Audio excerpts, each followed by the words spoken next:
C'est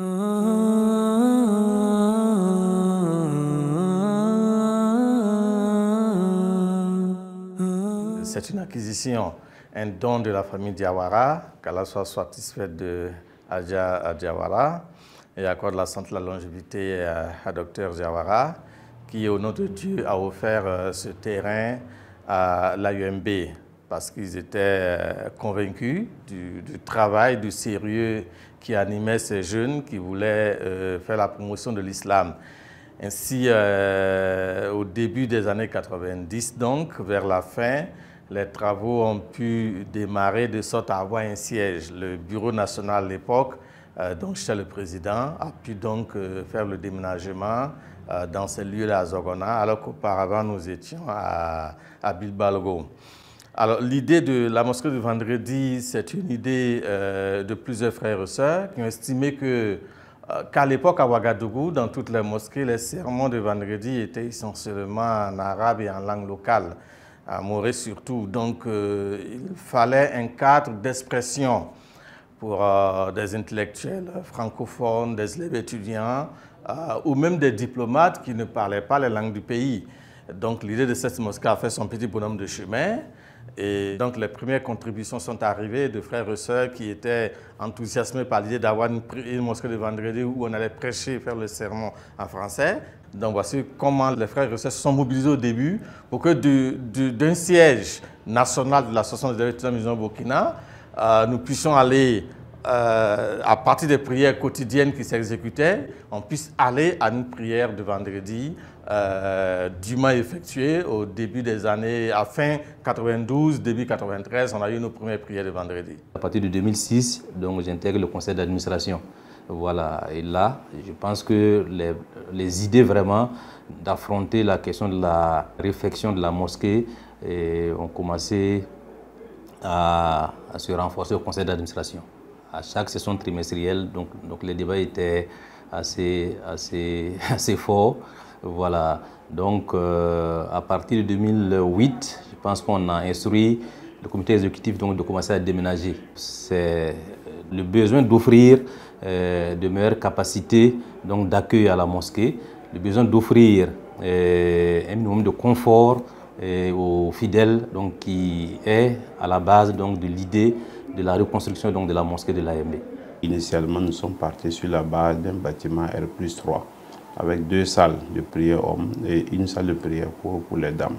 On a organisé une cérémonie de lancement des travaux de la construction du centre culturel islamique de l'AMB en septembre 2012, au cours de laquelle nous avons fait une mobilisation des ressources et un plaidoyer pour l'adhésion de l'ensemble des acteurs au projet.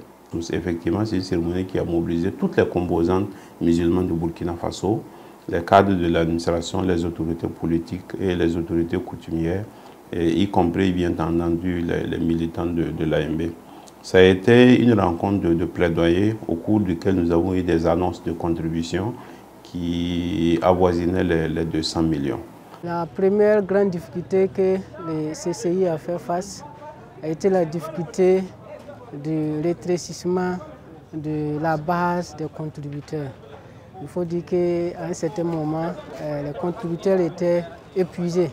Le fait que chaque année, on allait vers ces contributeurs pour demander à ce qu'ils puissent contribuer pour l'avancée des travaux.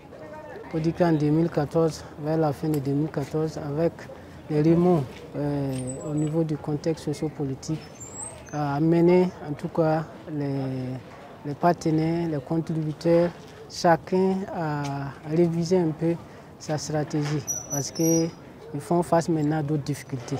Ce qu'on avait comme fonds ne pouvait pas nous permettre de continuer les travaux. Voilà, donc au vu de cette situation, en tout cas, il était plus sage de faire une pause et de réfléchir, de penser à d'autres stratégies avant de reprendre les travaux. À l'issue de l'insurrection, on sait que l'économie nationale a pris un coup et les partenaires qui appuyaient aussi étaient aussi sous l'épreuve, ce qui fait que pratiquement les travaux étaient au ralenti, pour ne pas dire aux arrêts totalement. Donc il fallait retrouver non seulement une autre forme de mobilisation des ressources et aussi de nouveaux partenaires aussi pour que les travaux puissent continuer. C'est dans ce sens que l'équipe avec moi avons essayé de réfléchir pour voir comment réorganiser le travail.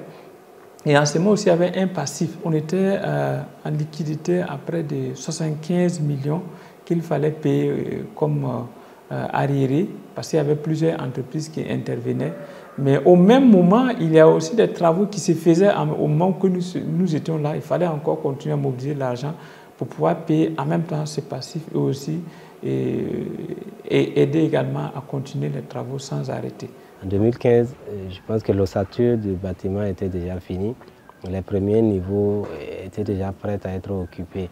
Et même s'il n'y avait pas de commodité qu'il fallait, parce que c'était seulement le bâtiment et la terrasse. Mais on s'est dit que c'était mieux de répartir parce que là-bas, au moins tous ceux qui viendraient rendre visite au bureau, tous ceux qui viennent au siège pour des besoins divers, pourront constater aussi l'évolution et l'état des travaux et ça peut encore remobiliser les gens parce que c'était à une époque ou à une période où la contribution avait commencé aussi à ralentir.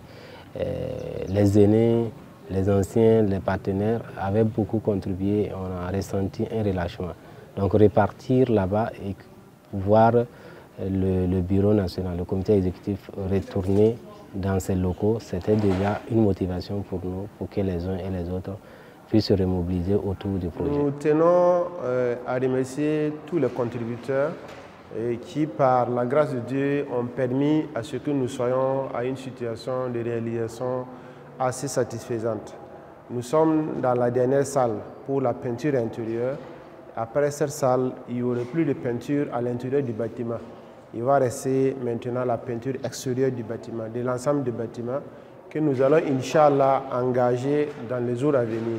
C'est dire combien il est important pour nous et pour vous de continuer à contribuer pour que cette perspective de peinture extérieure, suivie des équipements pour l'ensemble des salles, parce que nous avons des salles, et 3 grandes salles à équiper. Ces salles, ce sont des salles de lecture du Coran, ce sont des salles de formation, ce sont des salles de réunion. Nous avons également une bibliothèque que nous voulons moderne. Et nous avons également une salle informatique qu'il faut équiper et également l'ensemble des bureaux, des administrateurs, du siège que nous devons effectivement équiper.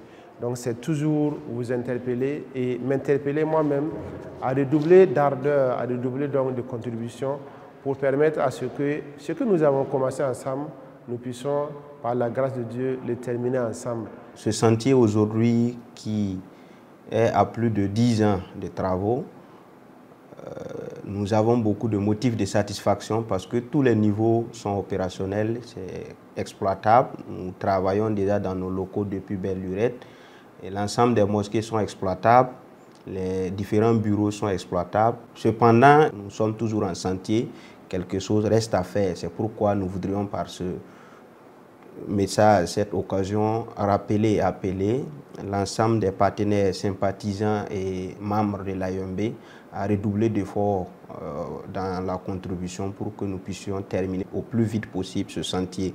Nous voudrions encore leur dire merci. Merci pour ce qu'ils ont fait hier, merci pour ce qu'ils sont en train de faire et merci pour ce qu'ils feront éventuellement. Seul Allah subhanahu wa ta'ala saura retrouver chacun au-delà de ses attentes. Alhamdulillah man aasha fa'ala Allah rizquh. Alhamdulillah man mata fa ila Allah munqalabuh. Alhamdulillah